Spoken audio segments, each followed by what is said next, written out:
Okay, I will call this meeting October 20th Legislative Committee meeting to order. We'll start with the agenda. Councillor Brajak makes a motion. Is there any additions or deletions to the agenda? Seeing none, all those in favor? Carried.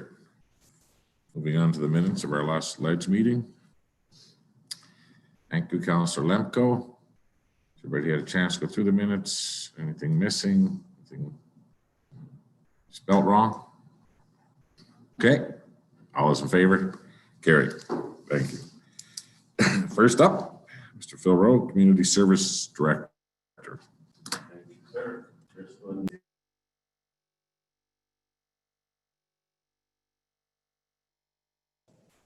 Thank you. The first item is an email from Staff Sergeant Terry Heigan from the RCMP to address to Cliff Craig and Colin Zyla. Good afternoon. This year's meetings with Urban Municipalities Association members will be conducted virtually via Zoom in order to meet with as many communities as possible. 2 days have been set aside for these brief meetings. Wednesday, November 4th and Thursday, November 5th, 2020. These meetings will allow the commanding officer and the ADM to have brief discussions with communities regarding various aspects of their current and future service delivery. In order to facilitate meetings with as many communities as possible, the commanding officer and his management team are asking if the urban municipalities wish to meet and what their service delivery points of concern may be so that they can prepare for the meetings ahead of time. If you would like to meet, I would ask that you please let me know along with the issues concerns no later than October 26, 2020. Once the schedule is finalized, Operations Strategies Branch will advise of the appointment times. Please, thanks, and please advise if you have any questions or concerns. Terry. Thank you, Phil. Take a motion to receive a file letter. Mr. Barry, thank you. Right, sorry. Get tied up in that again. So I have a question. Do we normally do this every year? We never met with any other municipalities regarding our policing. No, the meeting would be with Town of Vegreville and the staff sergeant and representative from Eastern Alberta District. The only other reason is another municipality is listed is because they're in the same jurisdiction as our detachment. But we do have an annual meeting normally in February or March with the staff sergeant, and then quarterly or as need be, we bring them into a committee meeting.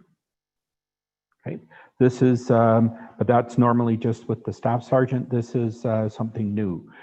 I have a feeling it could be in lieu of meetings at AUMA that they used to have in the past. Okay, so we'll have a list of our concerns before the 26th, I guess. Yes.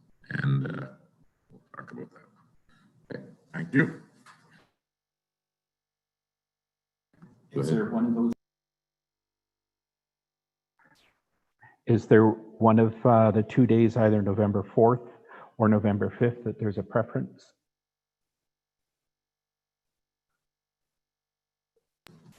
Either one works for me. Either one? Will it be a whole council there, you think, or what? Normally it would be the mayor. Yeah. Yeah, okay, and myself and community services director. Okay, good. So we'll compile a list of what the topics we'd like to have a discussion with them, and we'll go ahead and whatever works best for me, and I can fill it in. Okay. Okay, thank you. Next up, Phil, is reopening the multiplex. Yes, I have 4 items under this under facility reopenings. First one is the multiplex. The town of Vegreville was preparing to relaunch the opening of the multiplex. The town is at, I'm just reading off the relaunch guidelines. The town is asking for your full cooperation and commitment to follow the new facility guidelines in conjunction with Alberta Health Services Phase 2 recommendations. The priority of the town is the health and safety of the users, spectators, and employees in the facility. So please review the guidelines as provided below. For the multiplex, we're looking at this point, the pickleballers, the seniors walkers, and one trade show has been pre-booked. That's for the Very Variable Christmas. It's the home-based business. Outside of the pickleballers and the walkers, any users will be reviewed and approved on a case-by-case basis. They'll be following all the guidelines set out by their specific, so the trade show group has a specific guidelines through AHS, the walkers and the pickleballers, basically indoor recreation guidelines that have been set out by AHS. So any other particular users that wanted to rent the facility, Mike and I will look at them on a case-by-case basis. Any comments? Phil, can you tell me, was anybody in recreation approached by the curling club at all regarding how a season may look? Who would be in charge of cleaning the facility, or anything to do with the rent reduction or anything like that? Not that I'm aware of. Okay, thank you. And the relaunch guidelines for the social center. Town of Vegreville is preparing to relaunch the social center. The town is asking for your full cooperation, commitment to follow the new facility guidelines. In conjunction with Alberta Health Services Phase 2 recommendations, the priority of the town is the health and safety of users, spectators, and employees in the facility, and to review the guidelines as listed below. So the capacity is set out for 50 people for an indoor gathering. Catering, there's a separate guidelines for caterers to follow, and also trade shows. So currently, right now, all we have booked is the chamber for the Very Variable Christmas trade show at this point. So opening it up for that, all users are looked at on a case-by-case basis and have to ensure that all the guidelines are met. Okay, any questions? So if there's a trade show going on in the social center, let's say there is 12 people hawking their wares, and so now we are allowed to have 48 people in the building. You're allowed 50 guests outside of the trade show vendors. The trade show vendors have to maintain they have to have their setup so that there's a 6-foot distance between them and the patrons, but you're allowed 50 people. The difference is the trade show would be responsible to ensure that they have somebody counting who's at the door. So we had 50 trade show booths, trade show vendors. Those vendors are separate from the 50 people that are coming in, because each trade show booth has to be 6 feet apart, and then the vendors have to have 6 feet between the customers. So whoever is renting the facility would be in charge of 50 in, nobody else until someone goes out the exit door. Yes. Okay. Councilor Rudick. I'm just wondering about our communication strategy, sharing this with the community, because these are new additions to the possibilities of people being able to gather safely. As well, the multiplex in the past would have traditionally only been used by curling, so there might be other user groups. I know in the past there has been queries about a running trail or a track like there is in larger centers, and I know Vermilion has cooperated with the Ag Society to be able to have a walking trail in their facilities in lieu of some of their traditional spacing as the weather gets colder. So just wondering about communication strategy and making sure the public knows. And as you said, So they'll contact you directly to be able to. we have talked with the walkers, and we have talked with the curlers, or not the curlers, the pickleballers specifically. and told them we're basically going to keep their exact dates and times that they had at the library, so everybody is happy, and what times they can use, what areas they have access to. So those have been communicated to them.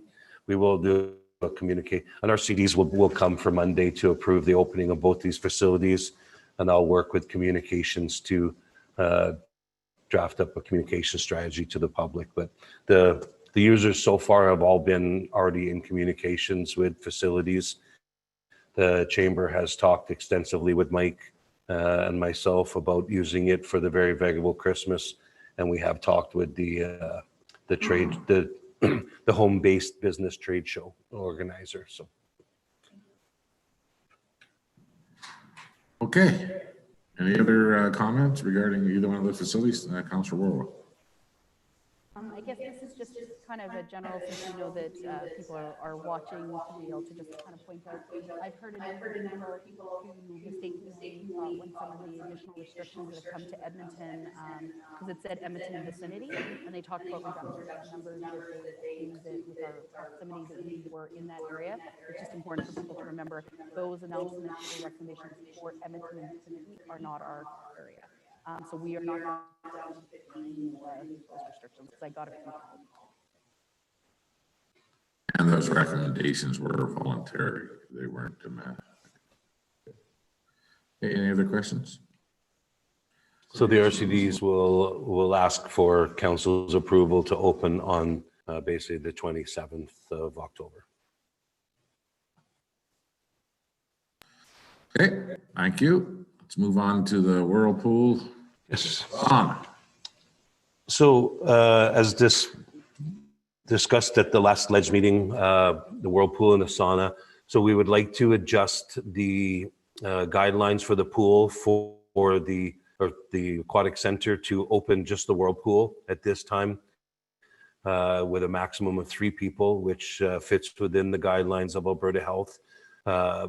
Basically, if you book a time for a lane swim, or if you book an aqua size senior swim, then you can book that specific time also afterwards for a maximum of 20 minutes to use the hot tub. So right now, basically you're allowed 3 people in the pool doing lane swims.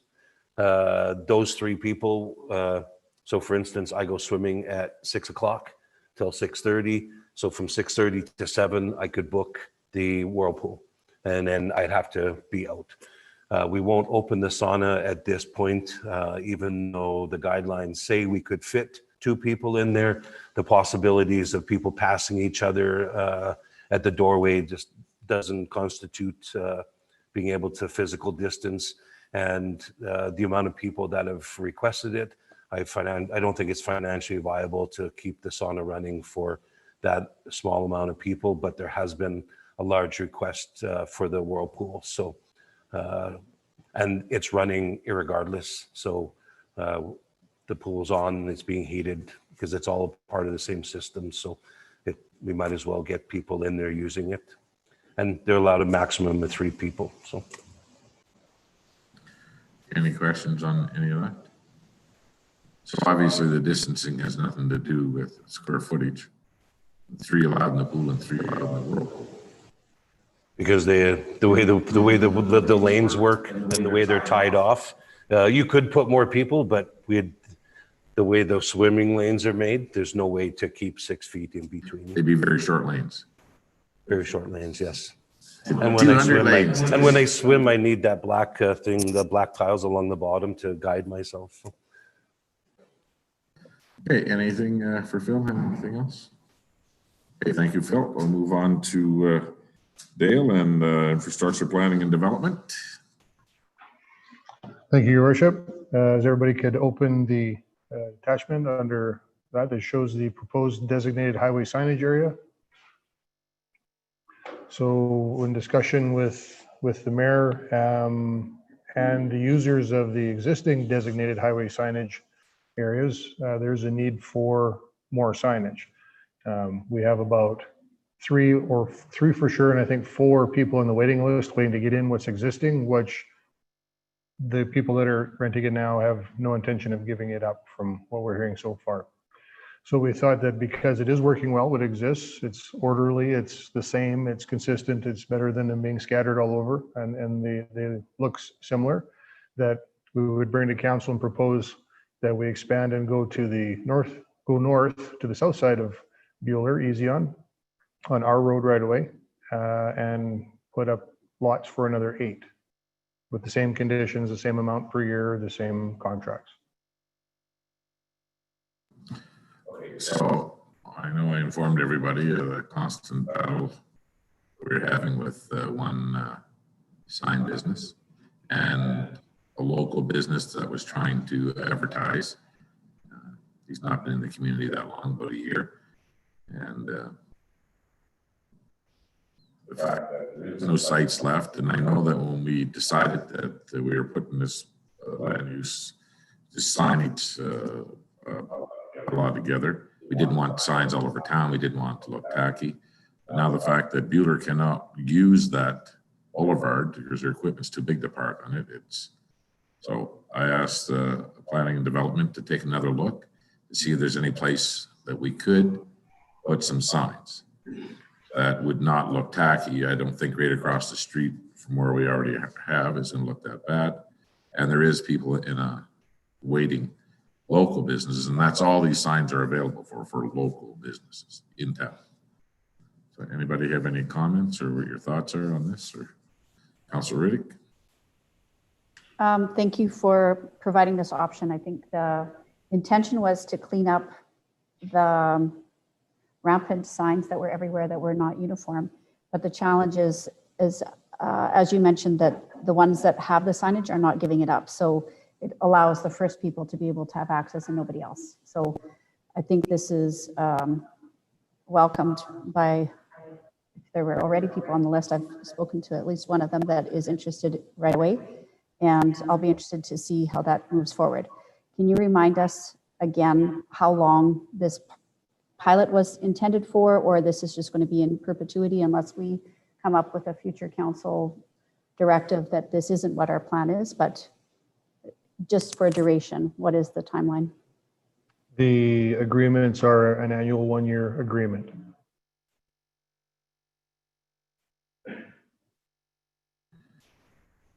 And it's set in a bylaw right now about where signs are allowed and how they would pay, the fee is to the town to locate their sign there. So there's no time limit on the bylaw, Councilor Riddick, right now. I would hope that the people on the list would be the first ones to be contacted, and we'll go down that order if everybody's in favor of this location. So.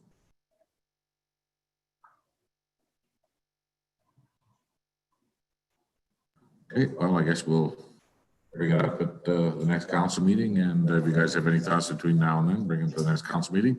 If we hear anything out there that any concern, bring it forward. So, thank you, Dale. You're welcome. Mr. Paul Casey, you're up next. Yeah. Thank you, Your Worship. This is regard to the town-owned policy for our sale of town-owned land policy. It was passed on March 13, 2017 and revised on May 8, 2018, and it's subject for review in 2020, specifically March 2020, so we're well beyond that date. There are a couple of things in here that I think we need to be aware of. One of them is with section 1.3 allows us to list our town-owned sales with local realtors. We haven't been doing that. We've been kind of off and on advertising on our own.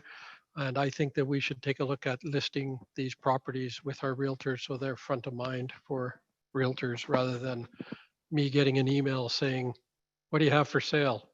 And I've sent it to them already 10 times. So anyway, that's one thing I would like to suggest.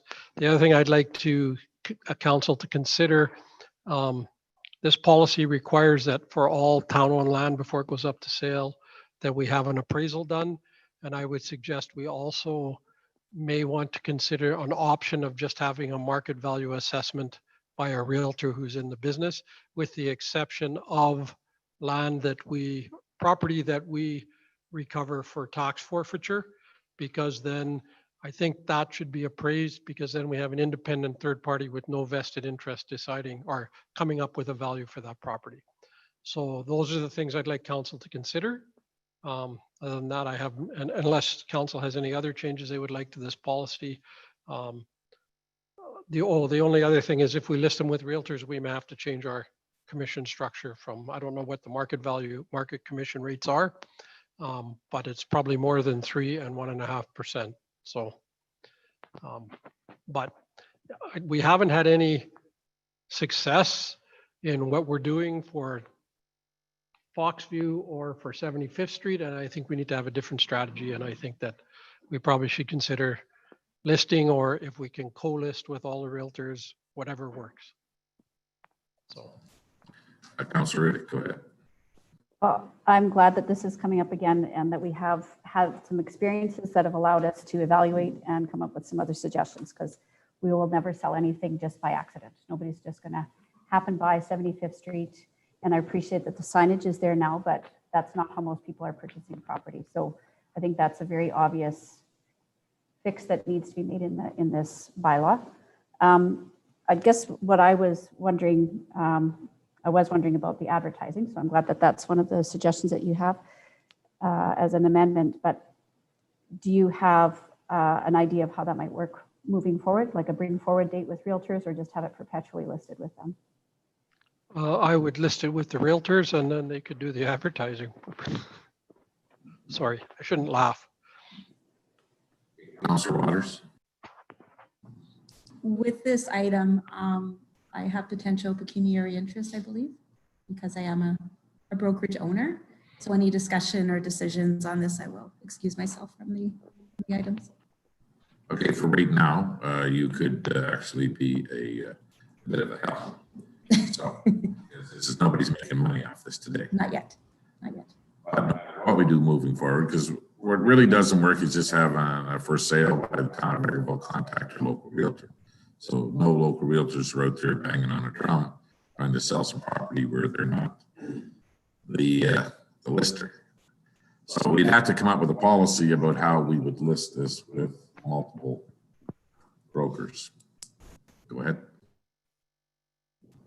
Just to add to that, with listing for multiple brokers, like Foxview Estates, we do have that co-listed between my brokerage, Royal LePage Homeowners Realty, and Century 21 Alta. So it is out there. We haven't had the people inquiring about them, but that's something myself, I would be okay with co-listing. You would have to talk to the other brokers. Yeah, if I could, we actually don't have them listed. You are your. Oh, right, sorry. Your firm put them on MLS, I think, for us, or Okay. whatever system you use, but. It's called a mere posting. Sorry, my mistake. But I do have myself on there and Gus Borzel from Century 21 Alta as a contact. So any offers that come through would come directly to the town at this point. So yes, thank you. It is not actually listed. It's called a mere posting. So maybe Paul, you could maybe consult with a couple local realtors here and figure out what would work for them. And I know there has to be restructuring on the commission. On the compensation side, yes. On the compensation side, but maybe if you can get some recommendations, something that you feel that will work, and bring it back to us. I will do that. Okay, Councilor Riddick.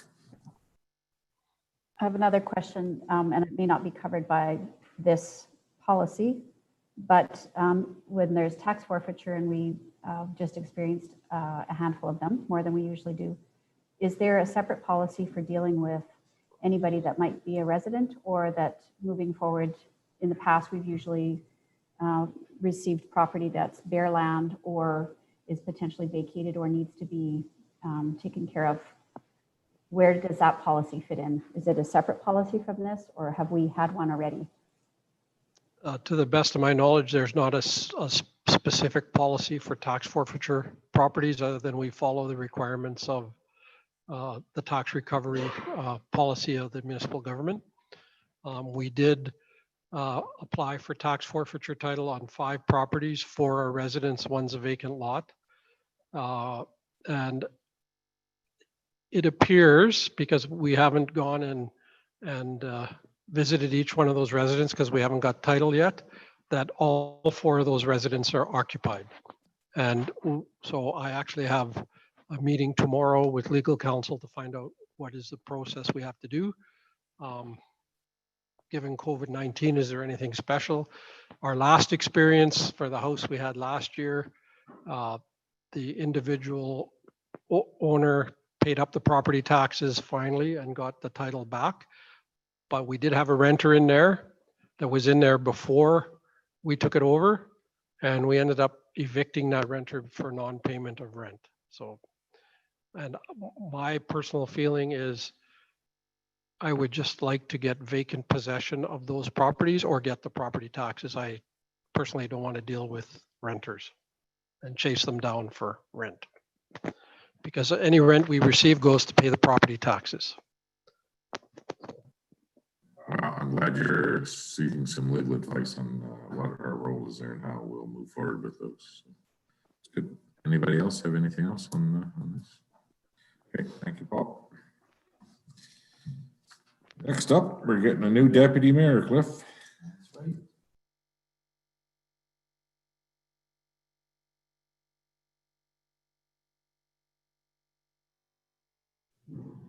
right. This will be on the town council agenda on Monday night.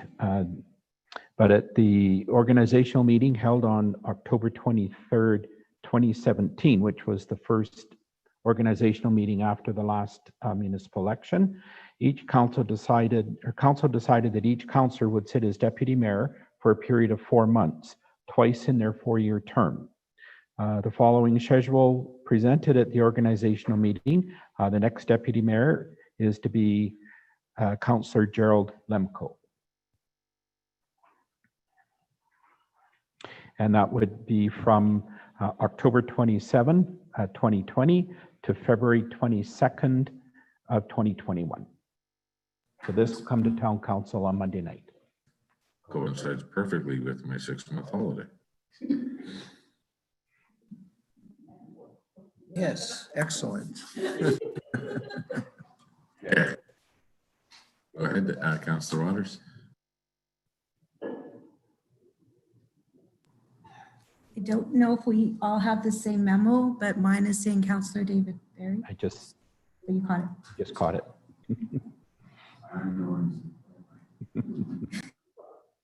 Yeah. Wow. Good job, Councillor Berry. On the last, you've been running a very tight ship, I'll tell you that. So, okay, next up, Cliff. Thank you. Okay.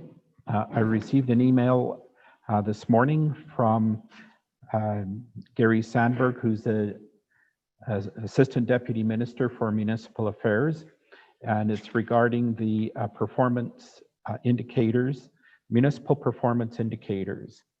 And as Paul Casey had described last year, there's 13 performance indicators that Municipal Affairs now measures municipalities on. And if there are triggers on either primary or a number of triggers on indicators, then that's warranted a review by Municipal Affairs. So in summary, the minister has compiled and verified data collected from Alberta's municipalities for the 2019 financial year and is pleased to inform you your municipality did not trigger the required number of indicators to appear in this year's municipal indicator results report. So, okay, so that's good news. Okay, so You want to review what indicators are? Or? yeah, let's see what they are, so everybody knows. Audit outcome, legislation-backed ministry interventions, tax base ratio, tax collection rate, population change, current ratio, which is the ratio of current assets to current liabilities, accumulated surplus, on-time financial reporting, debt to revenue percentage, debt service to revenue percentage, infrastructure investment, asset sustainability ratio, infrastructure age, so the net book value of our tangible capital assets, and interest in municipal office, which is the number of candidates running in the most recent municipal election relative to the total number of councillor positions up for election. So, okay. Go ahead. Just the results of all of those 13, we failed on infrastructure age, which is what I had pointed out to you the last time. All the rest of them, we were well on side. So we have there was no risk. So just wanted to put that out. If anybody wants a copy of this, this is the report that they put out. I would imagine a lot of municipalities that would fail that infrastructure department there, like on the age of it, and you know that we try to keep up with what is the oldest stuff that needs to be replaced, but thank God that we've maintained our infrastructure well enough that they're still usable. So that's good. But I have any comments on that? Okay, thank you very much, Cliff. Okay. So basically, we're going to move into our round table, and we will start here with Councillor Warwa.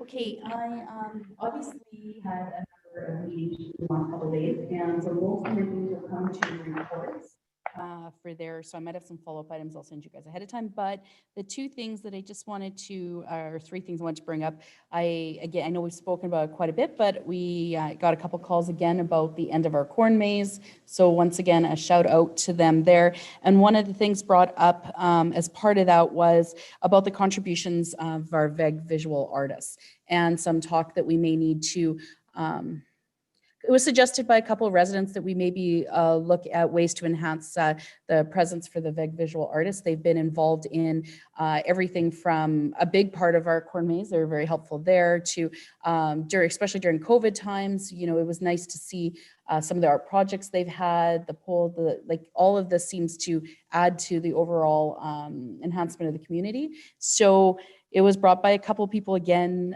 just as our consideration goes towards changes of spaces within our town buildings to really think about a space for the visual artists. So that was one of the items.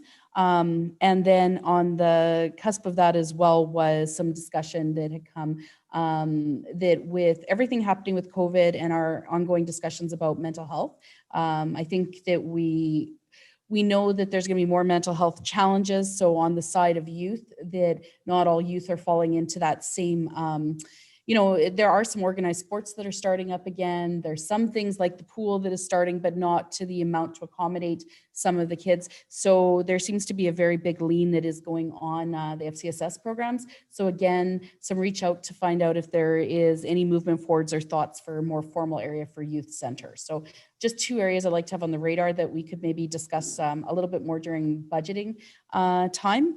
And I have a number of other little parts that will come with our review of the meeting, but that's all I had for calls from people this time. Yeah, I can't say I've already had any calls from any citizens the last little while because I probably haven't been too close to my phone. I think that I can say the comments that residents are making to me about the corn maze have all been extremely positive, and questions as to, are we going to do it again? So I just like to say that yesterday morning, a large number of volunteers came out and stripped all of the decorations, put them all away, cleaned up the area, did a lot of work on that. And yesterday afternoon, Darcy was out there and I was there, and we've started the corn maze for 2021. So the corn has been knocked down flat and it's being disked, and he'll be probably getting ready to plow it this afternoon, tomorrow. And we'll be adding a little bit to the east so that we can have a phase 1, phase 2 next year. So the planning for next year has already started the day that we closed down this year's. Has it Been bailed? We weren't able to accomplish that because of the age of the corn and the fact that we'd hit frost and freezing, and they were concerned that it could hurt the binder. So what we have done is Darcy was very inventive. He flattened the corn with his front end loader setup. I've got video of it, and disc, and then cross disc, and now he's plowing it under. So actually, it will be good for the soil in that location to put the organics back into it. So it'll be interesting just to see, and we've got partners that are talking to us already, and new partners that are talking to us. So I think that we've got it started, and it's going to continue. Okay, Very thank you. positive. Thank you very much.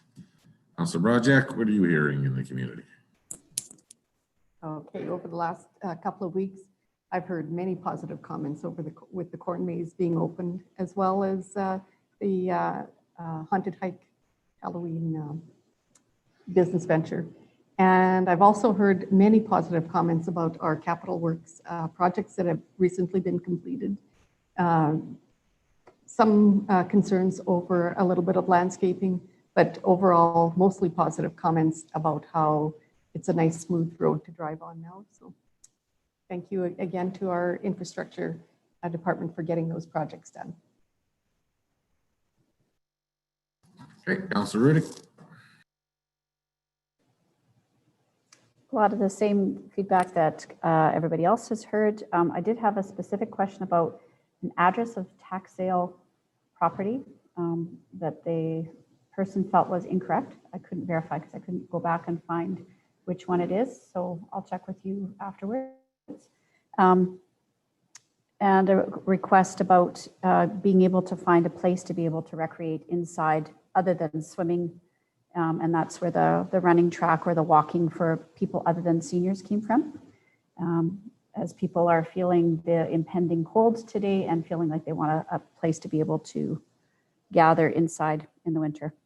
And I also wanted to say that mostly good comments about capital works projects just before the snow flies, and a few queries about the opening of 857, the bridge, and I believe it's still on track to finish at the end of the month, and the new crosswalks too. So a lot of good comments from families that are very happy to have been able to make use of that. As September and October were so nice, their families were out and about using them. Okay, thank you. Councilor Waters. Yeah, much the same for me with the calls and the comments I've been getting, all positive, which is really nice to hear. Happy to see barricades coming down and roads being open. That is terrific, but I guess we have a few more barricades going up for a short time, but that'll be all right. Yeah, so just the positive comments on the roads being open again. Councilor Lemko. Yes, Your Worship. Just to follow up on what my colleagues have expressed at the corn maze, it was so much nice to see the museum being utilized for the area that it has, but more than just the museum itself, but the outbuildings and the ability for the community to come out and enjoy that space. So I learned a lot about the museum grounds and all that, and I'm really thrilled that we were able to accomplish what we did.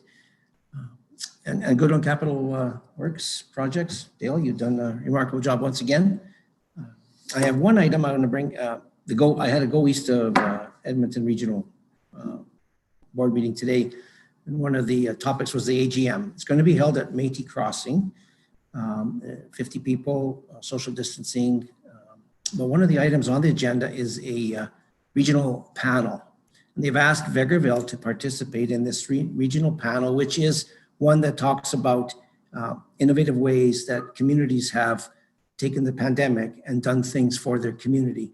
And because of what's happened in Vegreville, they want us to be there. I mean, the Besanka Virtual, the Act Society's parade, the farmers market at the AIG, the art walk and those things, and then the corn maze to finalize that. And then now we're talking to Vegreville, very Vegreville Christmas.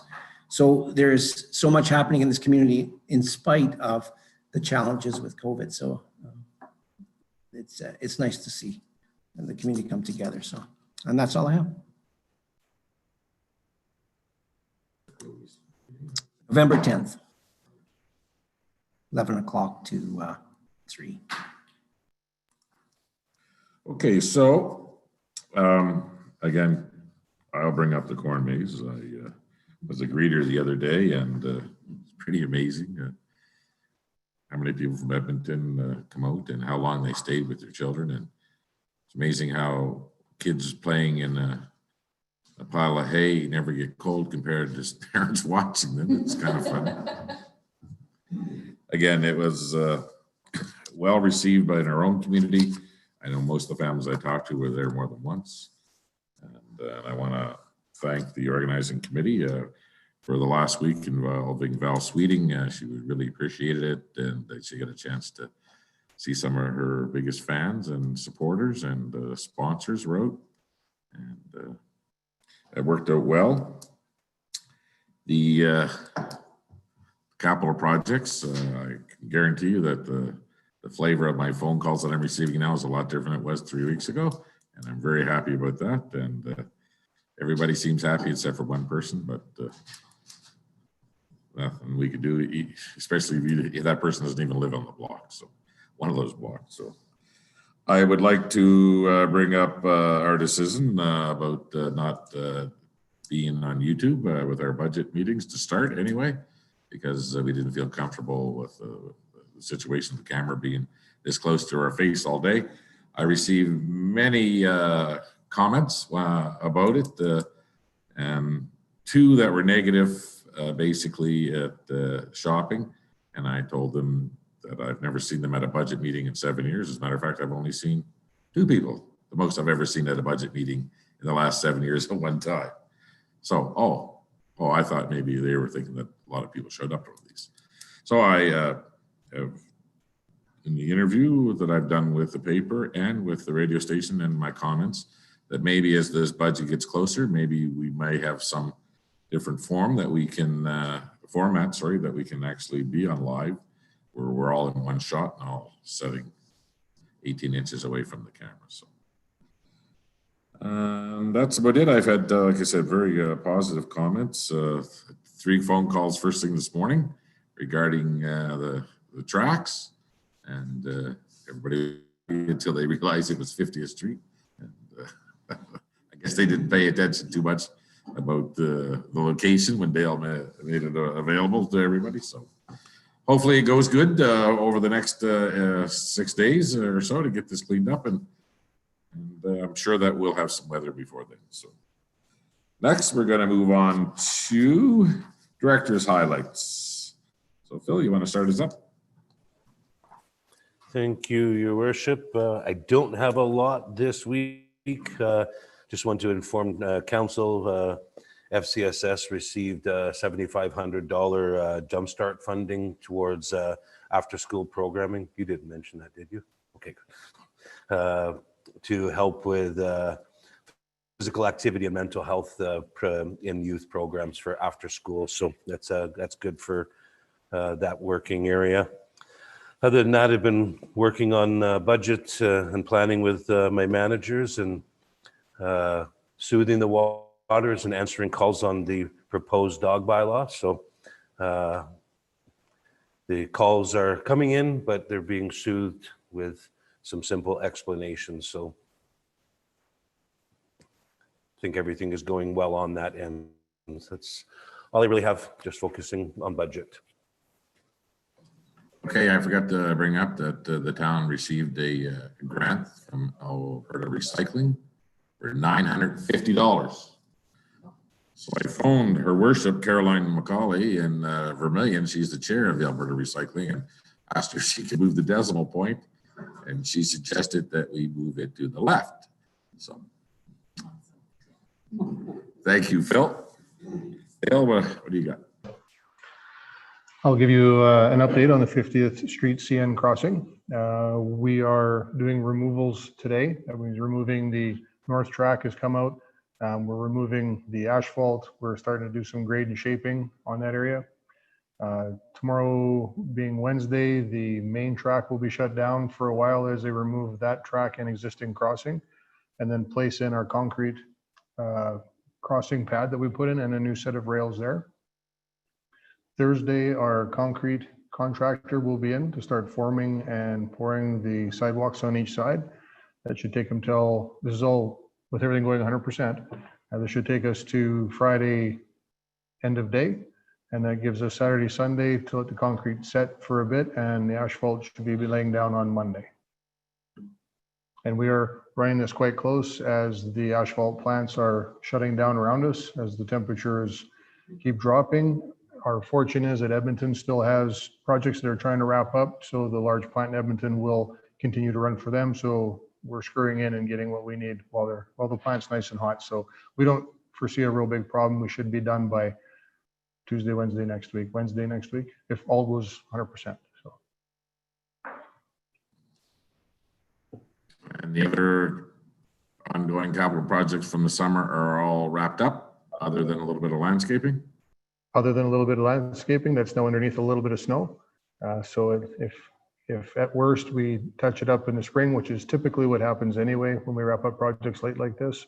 So yes, we're probably about 98% complete, and it was, the project went well except for a stall with sub trades moving to different areas that held us up for about almost 4 weeks. Other than that, financially, quality, the project went well.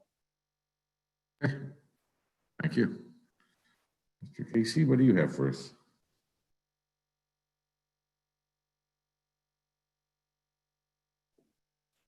I don't have a whole lot other than been working diligently on budget and my eyes are going buggy. But I understand that when I was away at the last ledge meeting, there was a question about WCB and whether the town is paying WCB or continues to pay WCB. The answer to that question is yes.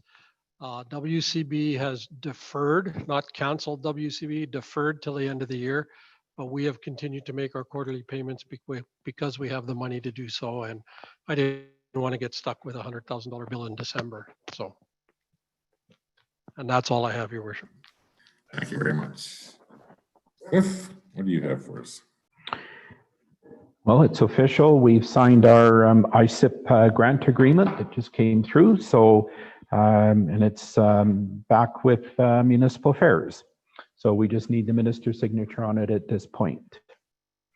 There will be one amendment to the agreement, and that's regarding the construction dates and the funding timing. Because of the contract coming in, announcement being late, we had missed the 2020 construction season. So we will revise the dates to start in 2021 and go forward from there. I received an email yesterday from County of Minburn, County Council organizational meeting. The County of Minburn forwarded an email that Roger Konieczny was elected and sworn in as Reeve, and Cliff Wojcik was elected and sworn in as Deputy Reeve. So, okay. Pardon me, the masking message from council. This was a follow-up from last week's meeting and with council's input.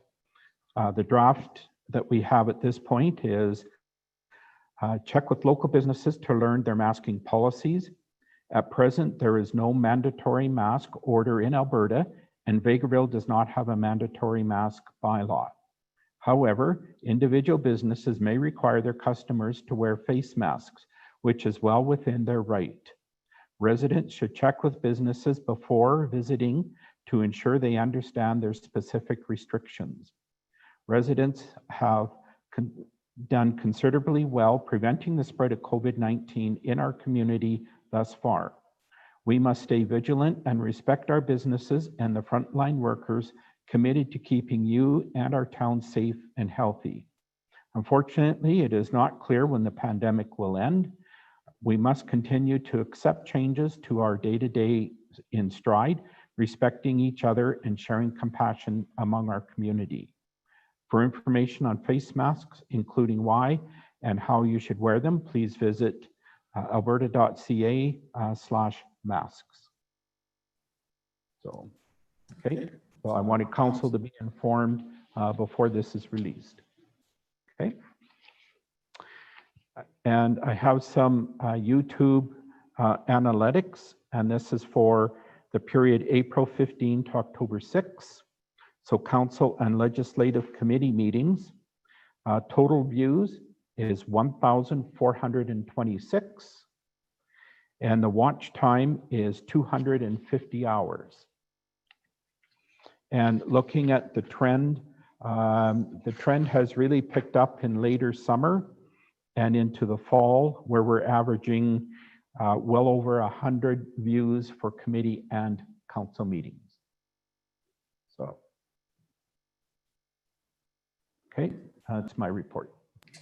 Thank you, Cliff. So we're all getting famous. We're on somebody's laptop all the time. So go ahead, Councilor Rowan. Cliff, I'm just wondering in the breakdown, does it actually, and just out of curiosity, whether the views are higher on committee or council? Sorry, if it's not there, we can get it at a later time. The views are generally higher on the committee meetings and a little bit lower on council meetings. I must say I was a little surprised the day when Sandra asked me to come in and sign the grant formality and stuff for their ISIP grant and stuff. And there was still nothing from the federal government. Not one thing on there. It was kind of different, but it is what it is. They're already looking for a progress report on it. So other than the minister's signature, yeah, so maybe we could start already accessing some money on the engineering on that. So anyway, if there's nothing else for this committee meeting, we do have one item, and it's harmful to business interest of a third party, and we will be going into closed session. So anybody else have anything right now? Okay, I'll take a motion to go into closed session. Councilor Waters, thank you very much.